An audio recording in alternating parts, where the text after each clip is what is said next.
everyone, and welcome to TIME100 Talks. I'm your host, Lolo Ganaige. In anticipation of Time's annual list of the world's most influential people, also known as the TIME100, we're debuting special conversations with 4 newly minted members of the TIME100 community. Each year's list recognizes 100 people from around the globe who've made an impact in their fields, including politicians, actors, musicians, scientists, business leaders, activists, and more. Last week, we spoke with music producers and 2021 honorees Timbaland and Swiss Beats, and they spoke with us about making an impact in the music industry and how they founded their web series, Verses, during the pandemic. Today, I'm excited to introduce a new member of the TIME100 class of 2021, Tim Cook, CEO of Apple. He's being recognized for his work at the helm of the world's most valuable company and his thought leadership on a number of issues, including the environment, privacy, and inclusivity in business. We'll also be spotlighting the incredible impact of 2018 TIME100 alum Tarana Burke, founder of the Me Too movement. Today's show is presented in partnership with Citi. And now I'll hand it off to Time's executive editor, John Simons, and conversation with Tim Cook. But first, a word from our presenting partner. Black women founders received just 0.06% of all venture capital investment raised from 2009 to 2018. Citi is committed to combating the gender and ethnic gaps that exist in the startup world. Their investments in companies by diverse founders has helped entrepreneurs like me grow our companies and deliver a positive impact on society. Here's a look into my story and my company, MedHall. Millions of vulnerable Americans struggle to get reliable transportation to their medical appointments. That's why I started MedHall. Citi launched the Impact Fund to invest in both women and entrepreneurs of color like me so I can realize my vision and give everything I've got to my company and my community. I got you. For the love of people, for the love of community, for the love of progress. Citi. Hi, I'm John Simons, Executive Editor at Time, and I'm joined today by Tim Cook, CEO of Apple. Tim was just named as one of TIME100's honorees for 2021. Tim, congratulations. It's great to have you here today. Thank you so much. It's quite an honor, and it's great to be with you. You just hit a big milestone recently, a decade as chief executive. Have you changed the way you manage or lead in that 10 years? Have you learned anything in your role as CEO? You know, John, it's been an incredible journey for me and the privilege of a lifetime. I get to work with so many incredible people every day that are so creative and that are really trying to change the world for the better. And that gives me the fuel to keep going. I've learned a lot of things. And probably maybe the top thing I've learned is that I still have so much more to learn. I learned very quickly to remember that I had 2 ears and only 1 mouth, and to listen very carefully to people that I'm surrounding myself with, because I have some of the best and brightest people around me, and they're smarter than I am. They are so incredible to work with, and we're able to solve some really big issues and big problems by working together.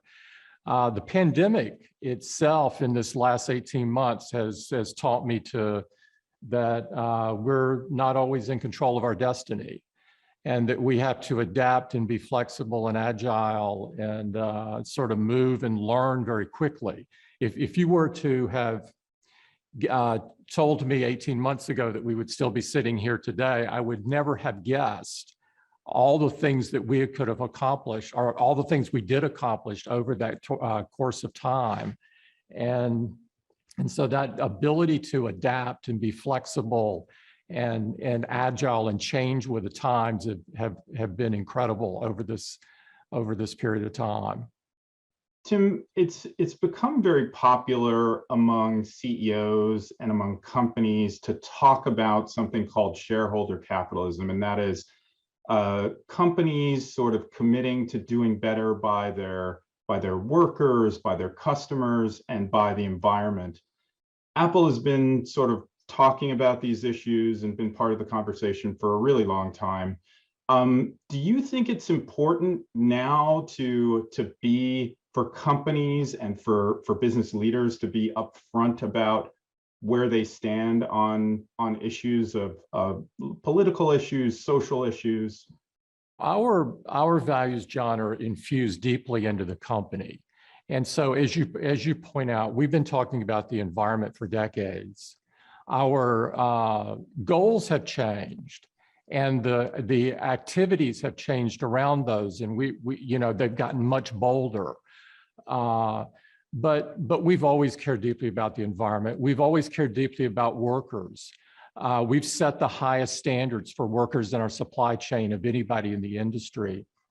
We've always cared deeply about our employees. They're my most important constituency. And of course, everyone we work with, we treat with dignity and respect. And so all of these things have always been important for us. I think we may be a little bit of an outlier in that regards, that this is not something new. I do think it's more important today than ever before. We're in a period of time where some of the biggest problems of the world, like climate change as just one example, this is not going to get solved solely by government. This needs other constituencies and other stakeholders to move in the same direction and have public-private partnerships and so forth. Diversity and inclusion, racial equity and justice. These are all things that need the whole of society moving forward on, not just one portion of it. And so I think it's more important than ever. I think more people expect it today as well. And I applaud that. I'm glad that our customers are expecting it, our employees are expecting it. And I see that happening across the industry and the broader many industries. And I think it's great for society in general.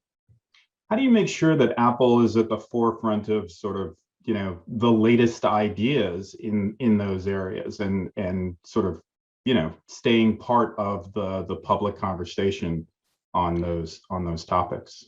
We pride ourselves in innovation. We believe in innovation, and we believe it in our products. You can see it, and all throughout the pandemic, we were announcing new products and so forth.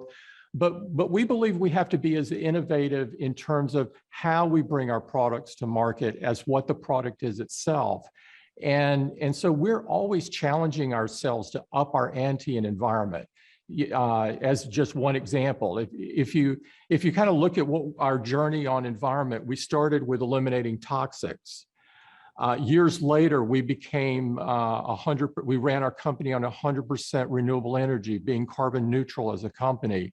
And now we've set a much bolder objective by 2030 to have our entire carbon footprint go away.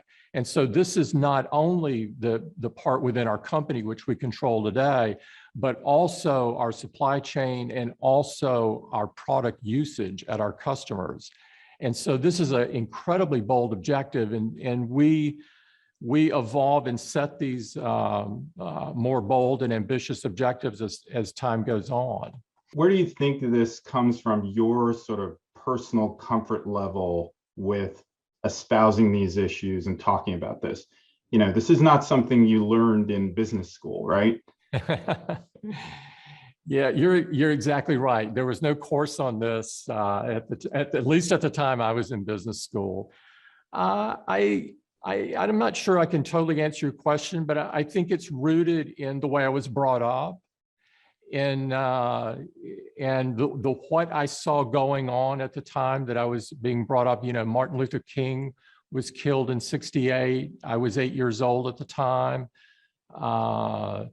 There were all kind of racial equity and justice issues in the environment at that time.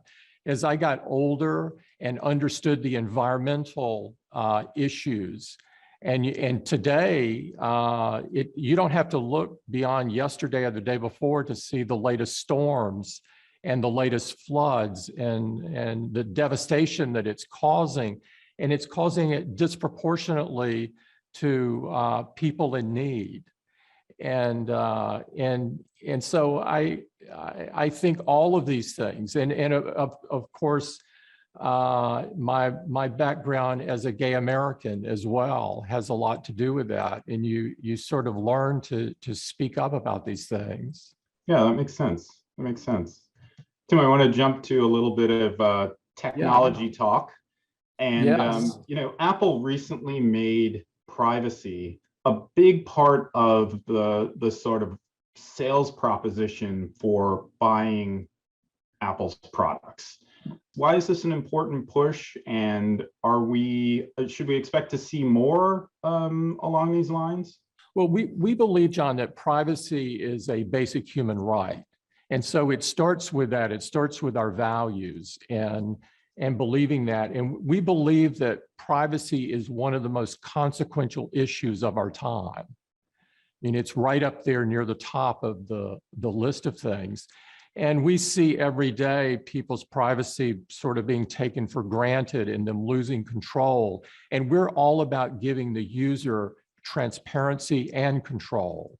And so we've come out with so many different features over the time. This year we came out with application tracking transparency, where if apps want to track you across apps, they have to get your permission. It sounds really simple, but it's pretty profound in terms of how the internet actually works. We came out with a privacy nutrition label for the App Store, where an app has to describe what information they're collecting and why they're collecting it. Again, it sounds simple, but it's a profound change. And so we're working for the user. The user is at the center of everything we do and is clearly at the center of privacy. It's not about a marketing slogan or a way to sell things. It's a core value of ours. Tim, my final question is, beyond Apple, just looking out there on the technology landscape, what excites you about sort of innovations that you're seeing today? Is there anything in particular that you're really jazzed about? I get really jazzed about AI. AI today is in a number of products that you don't really think about from if you just take from us, from the way that we're recognizing your face to your fingerprint, the way that we're grouping photos together, the way that Siri works. I mean, AI is sort of everywhere. And I see that we're at the very early stages of what it can do for people and how it can make people's lives easier. I am really stoked about AR and what AR can bring, and the sort of the overlay of the virtual world with the real world, but in a way that is not distracting from the physical world and your physical relationships, but enhancing your relationships, enhancing your collaboration. So is this what's also known as the metaverse? There's clearly different words out there. I'll stay away from the buzzwords. And just for the moment, we just call it augmented reality. But I am super excited about these things. I believe that technology can do so much good in the world. And of course, it depends on the creator and whether they've thought through the ways it can be used and misused. But mainly, I am so optimistic about all the things that can happen in our lives that free up time for more leisure activities and other things that we want to do in life. Well, Tim, thank you so much for your time today. Thank you for joining TIME100 Talks. And again, congratulations. Thanks, John. It is quite an honor and a privilege, and I really appreciate it. I'm a huge fan of Time. Thank you. And now, founder of the Me Too movement and TIME100 alum Tarana Burke speaks to Time about her work, the global impact of the Me Too movement, and her visions for the future. Sexual harassment allegations against Hollywood producer Harvey Weinstein sparked an online movement. Sexual harassers and attackers are unmasked by the Me Too movement. The Me Too movement, it is growing this morning. People don't know about the Me Too movement is it was actually started over a decade ago by an activist, Tarana Burke. This is the year that sort of changed the trajectory of my life. When the TIME100 happened and they chose me to be on the cover, I was pretty shocked. It strikes me in coming here to interview you that I've never actually had the chance to really hear you tell me your whole story of how, and I know it's a difficult one, but of how you came to this point where you created the Me Too hashtag. And the motivation for starting Me Too, it was to fill a need. There was a gap in my community, a gap in resources, a gap in human resources, in monetary resources, right?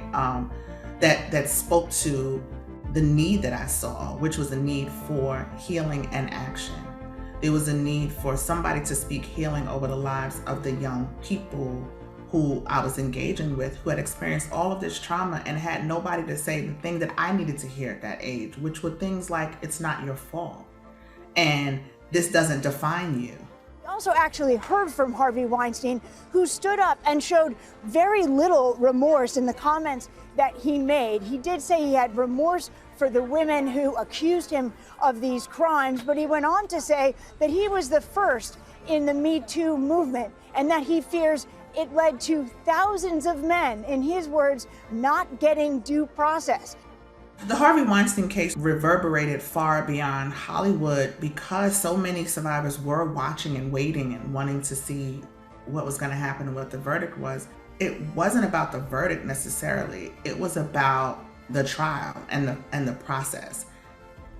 For those of us who've experienced sexual violence or sexual harassment and things of that nature, to come to that conclusion, to get to that verdict, that means that those jurors had to deliberate and they had to take into consideration all the things they heard and still come out on the other end and say, this is wrong. He was wrong. These women were done wrong. They were harmed. We don't really get to see that. You cannot really adjudicate healing, and you cannot really legislate prevention. Because a lot of folks right now think of this movement as a spectator sport. They sit back and they wait and see who's the next person that's gonna fall from the Me Too movement. Who they gonna get next? Who's gonna this? Who's gonna that? Right? And they just wait and they watch and then they give their little comments and critiques online, and then they don't contribute to dismantling rape culture and interrupting sexual violence. So my hope for the future is that people realize that everybody has an active role to play, that they see themselves in the movement, not just the spectator of the movement. And that we can really impact cultural change. We need comprehensive sex education so that our young people are socialized to understand the kind of harm this causes. They understand boundaries and respect and gender identity, all of these kind of things really early. I've committed my life to movement generally. And when I say to movement, that's a movement of humanity, not just about sexual violence, but about making sure that I leave the world better than I found it. And what I hope people take away from my life's work is that it's just that I did my work. That when you put it all together, you can see what the assignment was, and that I followed through and I did my part as best as I could. I'm not gonna, won't get it all right. I'm gonna muck up some of those parts, but that I did my part and I laid the groundwork and opened every door that was possible.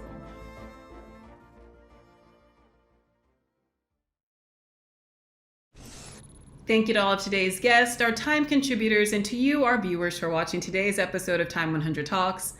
I'd also like to thank Citi for making today's program and important conversations possible. Make sure to check out time.com/Time100 Talks to watch previous conversations and get Time delivered to your home by going to time.com/subscribe. And now, singer-songwriter Esperanza Spalding will close out today's show with a performance of Formuela 9. Can she let her real feelings shine? Do you let your real feelings shine? If the answer isn't yes, then yes. You probably walk in and change it with her.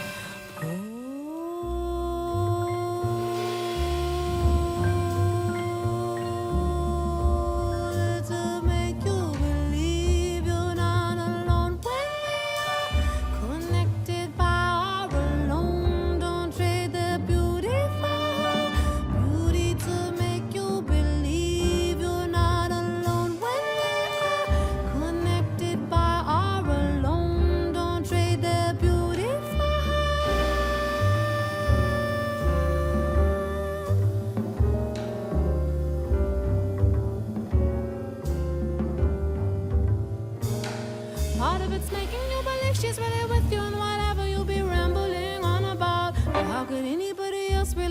it's like to be you.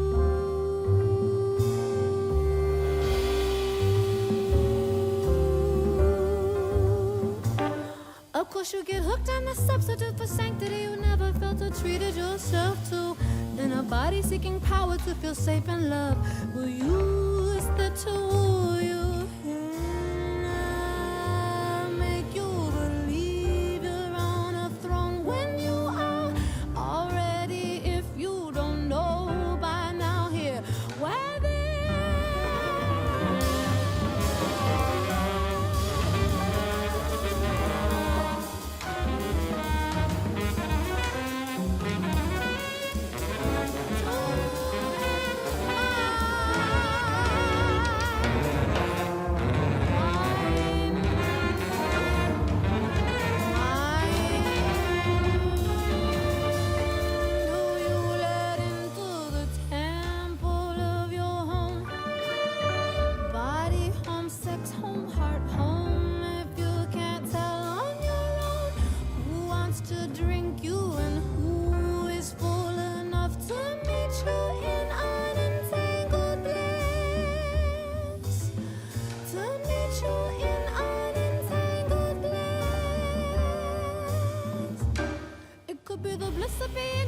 sexual loving adult that doesn't need to consummate some other more addictive version of what you already hold.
Where this to